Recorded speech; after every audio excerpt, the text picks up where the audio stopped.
রাজধানীর নিউ মার্কেটে ফুটপাতে দোকান বসানোকে কেন্দ্র করে নিউ মার্কেট যুবদল ও ঢাকা কলেজ ছাত্রদলের মধ্যে সংঘর্ষের ঘটনা ঘটেছে। এতে দুই পক্ষের অন্তত 20 জন আহত হয়েছেন। আমাদের দেশে বেগম খালেদা জিয়ার ছবি, এই যে দেখেন তারেক রহমানের ছবি, আমাদের দলের মার্কা, যে মার্কা আমরা ধারণ করে রাজনীতি করতে এসেছি, সেই মার্কা আমাদের অফিস ভাঙচুর করেছে। আর যারা এই ভাঙচুর করেছে তারা জীবনও জিয়া পরিবারের অনুসারী হবে না, নিশ্চয়ই তারা ছাত্রলীগ আওয়ামী লীগের দোষর। ওনাদের অফিসে ঢুইকা হামলা কইরা ভাঙচুর করছে এবং বেগম খালেদা জিয়ার ছবি পইরা রয়েছে মাটিতে, জিয়া রহমান সাহেবের ছবি পইরা আছে, তারেক রহমান সাহেবের ছবি পইরা রয়েছে বাথরুমের সামনে। নিজেদের দলের লোক এই কাজ করতে পারে, কিভাবে করতে পারে? ওদের আক্কেল নাই, এতটুকু লজ্জাবোধ নাই। দেশে কি যাচ্ছে, সবাই কি শুনতেছে, পুরো দেশের মধ্যে ছড়ায় গেছে। ভাই এটা কোন কাজ? নিজেরা কেন এই কাজ করতেছে? শুধু চাঁদার ভাগাভাগি নিয়ে, চাঁদার ভাগাভাগি। ভাই রাষ্ট্রপতি নির্বাচনের আগ মুহূর্তে খেলা ঘুরে গেছে। মির্জা ফখরুলের অবস্থা আরো 12টা বাজিয়ে দিয়েছে জামাত। কর্নেল অলির মতো প্রার্থীকে ঠেকাতেই কি বিএনপির এত আয়োজন? অলি আহমদ কেবল একজন রাজনীতিবিদ নন, তিনি বাংলাদেশের ইতিহাসের এক জীবন্ত অধ্যায়। 1971 সালে জীবন বাজি রেখে যুদ্ধ করেছেন। স্বাধীন বাংলাদেশে বিএনপি গঠনে জিয়াউর রহমানের অন্যতম প্রধান সহযোগী ছিলেন। কাজেই বিরোধীদের 90 ভোটের সাথে বিএনপির 85 ভোট যোগ হলে প্রেসিডেন্ট হতেন অলি আহমদ। ঠিক এই ভয় থেকেই কি চিফ হুইপকে বলতে হচ্ছে 70 ধারা কার্যকর থাকবে? রাজনীতির মাঠে এখন কান পাতলেই শোনা যায় চরম এক গুঞ্জন। চারিদিকে রটে গেছে ফখরুলকে রীতিমতো খেদিয়ে দিয়ে নতুন রাষ্ট্রপতি হবেন স্বয়ং কর্নেল অলি। ডক্টর শফিকুর রহমান নাকি এমন এক গোপন মাস্টার প্ল্যান সাজিয়েছেন যাতে নিমিষে উল্টে গেছে তারেক রহমানের সব হিসেব নিকেশ। ক্ষমতার কেন্দ্রবিন্দুতে বসেও নাকি চরম আতঙ্কে। সম্মানিত দর্শক, এই মাত্র পাওয়া কিছু গুরুত্বপূর্ণ আপডেট ভিডিও নিয়ে আপনাদের মাঝে হাজির হয়েছি। যে ভিডিওগুলো সামাজিক যোগাযোগ মাধ্যমে ব্যাপক আকারে ভাইরাল হয়েছে, নেট দুনিয়ায় তোলপাড় সৃষ্টি করে দিয়েছে, নেটে জোরের গতিতে ভাইরাল হচ্ছে, সেই ভাইরাল কিছু টপিক একত্রিত করে আপনাদের মাঝে নিয়ে আসলাম। দর্শক, ভিডিওর শুরুতে ভিডিওর বিশেষ কিছু অংশ থেকে আশা করি আপনারা বুঝতে পেরেছেন যে আজকের এই ভিডিওটি কতটুকু গুরুত্বপূর্ণ হতে চলেছে। দর্শক, তাই আর কথা বাড়াবো না, চলুন ভিডিওতে আমরা একে একে সেই ভাইরাল টপিকগুলো দেখে আসি। দর্শক, ভিডিওটি খুবই গুরুত্বপূর্ণ হতে চলেছে, তাই ভিডিওটি 1 সেকেন্ডও না টেনে সম্পূর্ণ ভিডিওটি দেখার অনুরোধ রইল। চ্যানেলে যদি আপনি নতুন দর্শক হয়ে থাকেন, অবশ্যই চ্যানেলটিকে সাবস্ক্রাইব করে রাখবেন পরবর্তী ভিডিওর জন্য। একটি লাইক করে দেখতে থাকুন সম্পূর্ণ ভিডিওটি। দোকান বসানোকে কেন্দ্র করে নিউ মার্কেট যুবদল ও ঢাকা কলেজ ছাত্রদলের মধ্যে সংঘর্ষের ঘটনা ঘটেছে। এতে দুই পক্ষের অন্তত 20 জন আহত হয়েছেন। আমাদের দেশে বেগম খালেদা জিয়ার ছবি, এই যে দেখেন তারেক রহমানের ছবি, আমাদের দলের মার্কা, যে মার্কা আমরা ধারণ করে রাজনীতি করতে এসেছি, সেই মার্কা আমাদের অফিস ভাঙচুর করেছে। আর যারা এই ভাঙচুর করেছে তারা জীবনও জিয়া পরিবারের অনুসারী হবে না, নিশ্চয়ই তারা ছাত্রলীগ আওয়ামী লীগের দোষর। ওনাদের অফিসে ঢুইকা হামলা কইরা ভাঙচুর করছে এবং বেগম খালেদা জিয়ার ছবি পইরা রয়েছে মাটিতে, জিয়া রহমান সাহেবের ছবি পইরা আছে, তারেক রহমান সাহেবের ছবি পইরা রয়েছে বাথরুমের সামনে। নিজেদের দলের লোক এই কাজ করতে পারে, কিভাবে করতে পারে? ওদের আক্কেল নাই, এতটুকু লজ্জাবোধ নাই। দেশে কি যাচ্ছে, সবাই কি শুনতেছে, পুরো দেশের মধ্যে ছড়ায় গেছে। ভাই এটা কোন কাজ? নিজেরা কেন এই কাজ করতেছে? শুধু চাঁদার ভাগাভাগি নিয়ে, চাঁদার ভাগাভাগি। ভাই রাষ্ট্রপতি নির্বাচনের আগ মুহূর্তে খেলা ঘুরে গেছে। মির্জা ফখরুলের অবস্থা আরো 12টা বাজিয়ে দিয়েছে জামাত। কর্নেল অলির মতো প্রার্থীকে ঠেকাতেই কি বিএনপির এত আয়োজন? অলি আহমদ কেবল একজন রাজনীতিবিদ নন, তিনি বাংলাদেশের ইতিহাসের এক জীবন্ত অধ্যায়। 1971 সালে জীবন বাজি রেখে যুদ্ধ করেছেন। স্বাধীন বাংলাদেশে বিএনপি গঠনে জিয়াউর রহমানের অন্যতম প্রধান সহযোগী ছিলেন। কাজেই বিরোধীদের 90 ভোটের সাথে বিএনপির 85 ভোট যোগ হলে প্রেসিডেন্ট হতেন অলি আহমদ। ঠিক এই ভয় থেকেই কি চিফ হুইপকে বলতে হচ্ছে 70 ধারা কার্যকর থাকবে? রাজনীতির মাঠে এখন কান পাতলেই শোনা যায় চরম এক গুঞ্জন। চারিদিকে রটে গেছে ফখরুলকে রীতিমতো খেদিয়ে দিয়ে নতুন রাষ্ট্রপতি হবেন স্বয়ং কর্নেল অলি। ডক্টর শফিকুর রহমান নাকি এমন এক গোপন মাস্টার প্ল্যান সাজিয়েছেন যাতে নিমিষে উল্টে গেছে তারেক রহমানের সব হিসেব নিকেশ। ক্ষমতার কেন্দ্রবিন্দুতে বসেও নাকি চরম। 5-6 মাসের ব্যাপার। এর মধ্যে যদি দেখতে পাই আমরা, ওনাদের অফিসে ঢুইকা হামলা কইরা ভাঙচুর করছে এবং বেগম খালেদা জিয়ার ছবি পইরা রয়েছে মাটিতে, জিয়া রহমান সাহেবের ছবি পইরা আছে, তারেক রহমান সাহেবের ছবি পইরা রয়েছে বাথরুমের সামনে। এগুলা দেখতে ভালো লাগে? বলেন, কেমন একটা বিশ্রী ব্যাপার না? এই ঘটনাগুলা যদি অন্য দলের কেউ ঘটাইতো তাহলে অন্য কথা ছিল, যে ভাই ঠিক আছে, শত্রুতা নেই, বিরোধী দল আর সরকারি দলের মধ্যে ঝামেলা আছে। কিন্তু নিজেদের দলের লোক এই কাজ করতে পারে, কিভাবে করতে পারে? ওদের আক্কেল নাই, এতটুকু লজ্জাবোধ নাই। দেশে কি যাচ্ছে, সবাই কি শুনতেছে, পুরো দেশের মধ্যে ছড়ায় গেছে। ভাই এটা কোন কাজ? নিজেরা কেন এই কাজ করতেছে? শুধু চাঁদার ভাগাভাগি নিয়ে, চাঁদার ভাগাভাগি। ভাই রংবাজি। কিন্তু দেখেন, মজার ব্যাপার কি জানেন? সিনেমার রংবাজকে কিন্তু মানুষ পছন্দ করে। সিনেমার রংবাজ যদি কোনো কাজ করে দেখবেন মানুষ হাততালি দেয়। কখন হাততালি দেয়? ধরেন কোথাও চাঁদাবাজি হইতেছে আর ওই রংবাজ হিরো ঝাঁপাইয়া পড়ছে, তখন কিন্তু মানুষ হাততালি দেয়, কারণ সে প্রতিবাদ করতেছে।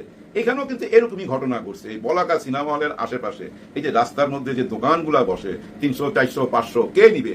ওই চাঁদার ভাগাভাগি নিয়া, ওই চাঁদার ভাগাভাগি নিয়া নিজেরা মারামারি। কে যে কাকে মারতেছে ধুলাই অন্ধকার, কার পায়জামার ফিতা কে টাইনা নিয়ে যাইতেছে, কার পায়জামা কে পড়তেছে কিছুই বোঝা যাচ্ছে না। শুধু এইটুকুই বুঝতে পারতেছি এখন নিজেরাই লাইগা গেছে ভাই। আমাদের যোগাযোগ মন্ত্রী রবিউল ইসলাম সাহেব খুব বড় একটা মূল্যবান কথা বলছিল যে এটা চাঁদাবাজি না, এটা হলো সমঝোতা। হ্যাঁ, সমঝোতা করে খান না, অসুবিধা তো নাই। বাইরে যেন এইসব খবর না আসে, ইমেজ যেন নষ্ট না হয়, সেদিকে তো খেয়াল রাখতে হবে। আপনারা সমঝোতা করে চলেন, কোনো অসুবিধা নাই। ভাই ব্রাদার, আমি যখন আউটডোর যেতাম সিনেমার শুটিং করতে, জানিনি তো ভাই, একটা সিনেমার শুটিং এ বহু রকম মানুষ থাকে। মোটামুটি 100 থেকে 150-র মধ্যে একটা ইউনিট হয় ভাই। বড় বাজেটের ছবি হলে 150 লোক থাকে। ওই ইউনিট নিয়ে যখন আপনি আউটডোরে যাবেন, কাজের সময় তো কাজ, কিন্তু কাজের শেষে কে কি করবে সেটা কি আপনি বইলা দিবেন যে তুমি এটা করতে পারবা বা এটা করতে পারবা না? অনেকের ভাই খানা পিনার নেশা থাকে, গোপনে করে। অনেকের আবার তাস খেলার নেশা থাকে, কাজের শেষে রাত্রে হিসাবে তাস খেলে। অনেকে অনেক রকম কাজই করে। কিন্তু আমার কানে আসতো, রিপোর্ট আসতো আমার কানে, কিন্তু আমি কি বলতাম জানেন? যে তোমরা যা ইচ্ছা তাই করো সমঝোতার মাধ্যমে, আমার কানে যেন না আসে, কেউ যেন কোনো অভিযোগ না করে। কেউ যদি আমার কাছে অভিযোগ নিয়ে আসে তাহলে কিন্তু আমি ইউনিট থেকে বাইর করে দেবো, ঢাকায় পাঠাই দেবো। এরকম একটা কড়া আদেশ জারি করতাম। কারণ ইউনিটের ভিতরে যদি কোনো কিছু ঘটে, যদি কিছু ঘটা যায়, সেটা দায়িত্ব তো পরিচালকের উপরে। যার জন্য বলতাম ভাই আমার কাছে যেন কোনো অভিযোগ না আসে। ঠিক তেমনি আপনারা সমঝোতা করে চলেন, অভিযোগ যেন না আসে। এখন কিন্তু অভিযোগ হচ্ছে, মাথা মুথা ফাটাইয়া দিছে ভাই, কারো এদিকে কাটছে, কারো এদিকে কাটছে, হাসপাতালে চিকিৎসা নিতেছে। এই দল এসে সাংবাদিকদের সামনে বলতেছে যে ওরা চাঁদাবাজ, যার জন্য ওদেরকে আমরা বাধা দিছি, আর বাধা দেওয়ার কারণেই আমাদের উপরে হামলা করছে। আবার ওই দল কইতাছে ওরাই চাঁদাবাজ, ওদেরকে আমরা চাঁদাবাজি করতে দেই নাই দেখা আমাদের উপরে অতর্কিত হামলা করছে। আবার কেউ বলতেছে আমরা ভাই চা খাইতেছিলাম হোটেলে বসে, তখন এসে হঠাৎ করে আমাদের উপরে আক্রমণ করছে। বিভিন্ন জনে বিভিন্ন কথা বলতেছে, কিন্তু আপনারা কারা? আপনারা একই দলে। নিজেরা আপনারা যা করতেছেন তা কি শোভনীয়? নিশ্চয়ই না। এতে কি তারেক রহমান সাহেবের ইমেজ ভালো হইতাছে? ওনার ইমেজটা তো আপনারা নষ্ট করে দিতেছেন। মাননীয় প্রধানমন্ত্রী কত চেষ্টা করে এই ইমেজটা করছে। আসার পর থেকে দেখেন উনি অনেকগুলা ভালো কাজ করছে নিজের ইমেজ গইরা তোলার জন্য। এই যে ব্যবহার করার টিস্যুটা পর্যন্ত উনি রাস্তায় ফেলে নাই, ওইটা পকেটে করে নিয়ে গেছে বাসায়, এবং নিজেই কিন্তু গাড়ির আয়না মোছে, রাস্তাঘাট দেখতে বাইর হয় ভাই। রাত্রেবেলা নিজেই বাইরে হয়ে যায় রাস্তাঘাট পরিষ্কার আছে কিনা ঢাকা শহরের। উনি কত কষ্ট করে এই ইমেজটা করছে, আর আপনারা নিজেরা গন্ডগোল কইরা ভাগাভাগি নিয়ে এমন একটা ইমেজ গইরা তুলতেছেন, উনার বড় ক্ষতি হয়ে যাচ্ছে। উনি কতটা গবেষণা কইরা একটা প্ল্যান কইরা আসছে লন্ডন থেকে, যার জন্য বলছিল আই হ্যাভ এ প্ল্যান, পরে বোধহয় বলছে উই হ্যাভ এ প্ল্যান।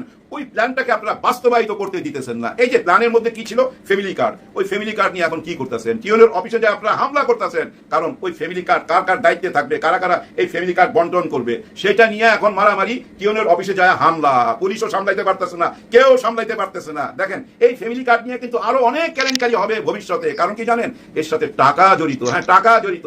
এমনও মানুষ খুঁজে পাবেন ভবিষ্যতে 4 বছর পর, দেখবেন একজনই নিয়ে গেছে 50টা ফ্যামিলি কার্ড। বিভিন্ন ছদ্মনামে দেখবেন একজনই নিয়ে গেছে 50টা বিরাট অঙ্কের টাকা মাসে সে নিয়ে গেছে। এর মধ্যে তো শুনছেন ভাই, ফ্যামিলি কার্ড দেওয়ার জন্য পুকুর পাড়ে ডাকে, মধ্যরাতে নিশিরাতে পুকুর পাড়ে ডাকে ফ্যামিলি কার্ডের জন্য। এগুলা সোশ্যাল মিডিয়ায় ঘুরে বেড়াইতেছে। আপনারা কেন এই বেজ্জতি করতেছেন? মাননীয় প্রধানমন্ত্রীকে কেন এই বেজ্জতিটা করতেছেন? উনি তো ভাই একা না, ওনার সাথে জড়িত ওনার বাবার নাম, ওনার সাথে জড়িত ওনার মায়ের নাম। বিরাট বড় দায়িত্ব নিয়েই তো এই দেশে আসছে, এই গদিতে বসছে। ওনাকে কি আপনারা দেশ পরিচালনা করতে দিবেন না? ভাই ব্রাদার, অনেকেই বলে এই যে পাটুয়ারি একটা বেয়াদব, এর মুখের ভাষা কোনো রাজনৈতিক ভাষা না, একে রাজনীতি করতে দেওয়া যাবে না, আমাদের এলাকায় নিষিদ্ধ, অমুক জেলায় নিষিদ্ধ, তমুক জেলায় নিষিদ্ধ। এখন আপনাদের যদি আমি প্রশ্ন করি, সে যে বেয়াদবিটা করে সেটা কি মিথ্যা কথা বলে?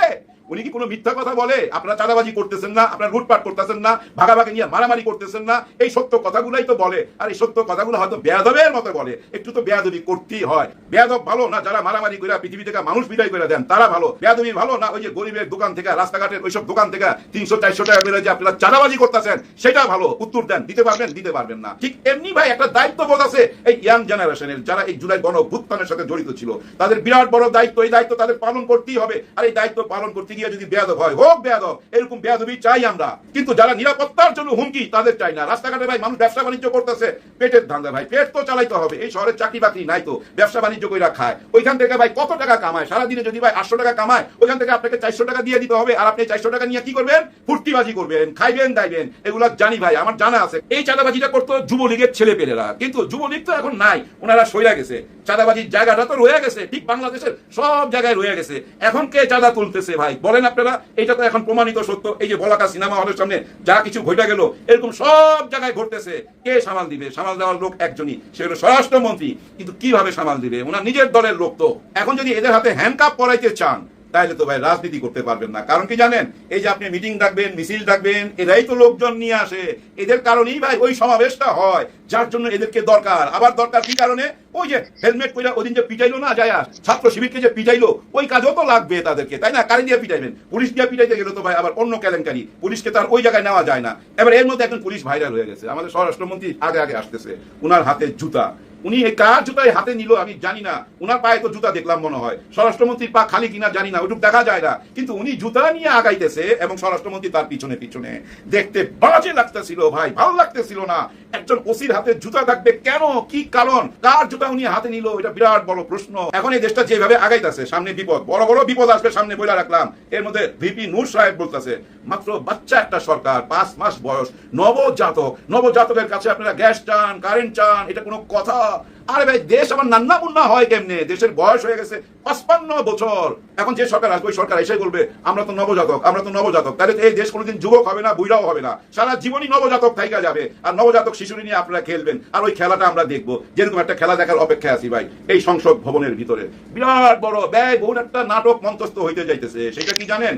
প্রেসিডেন্ট খেলা, কে রাষ্ট্রপতি হবে, ওই নাটকটা মঞ্চস্থ হবে এই সংসদ ভবনে। যে সংসদ ভবনে পার মিনিটে 2 লক্ষ টাকা খরচ হয়, সেই 2 লক্ষ টাকা পার মিনিটে খরচ করে এই নাটক আমাদেরকে দেখতে হবে। কেন নাটক বলতেছি?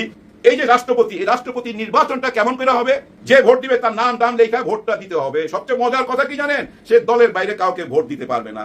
2 জন দাঁড়াইছে, একজন তার দলের, তাকেই ভোট দিতে হবে। তাকে ভোট না দিলে সে নিজেই বিপদে পড়বে, কারণ নাম টাম সবকিছু লেখা, কোন আসন তার, কই থেকে নির্বাচন করে এমপি হয়েছে, সব লেখা দিতে হবে। এখন যদি মনে করেন এই লোকটার পছন্দ কর্নেল অলি সাহেবকে, উনি একটা ভোট দিয়ে দিল, মহা কেলেঙ্কারি হয়ে যাবে, ওই ভোটটা দিতে পারবে না। তাইলে এই নাটকের দরকার কি? এমনি মুখে বইলা দিলেই তো হয়। ইনি হচ্ছেন আমাদের রাষ্ট্রপতি, আমরা মাইনা নেবো না তো করুম না, কারণ আপনারাই তো সংখ্যায় বেশি, আপনারাই তো পাস করবেন, এটাই তো স্বাভাবিক।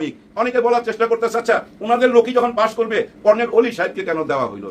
ভাই ব্রাদার, যদি না দিত তখন আমরা কি বলতাম? হ্যাঁ, এমন একটা বিরোধী দল, একটা ক্যান্ডিডেট নাই, রাষ্ট্রপতি নির্বাচন করার মতো একজন ক্যান্ডিডেট নাই, এটা কেমন দল, এরা কিভাবে ভবিষ্যতে দেশ চালাবে, এই কথাও তো বলতাম, তাই না?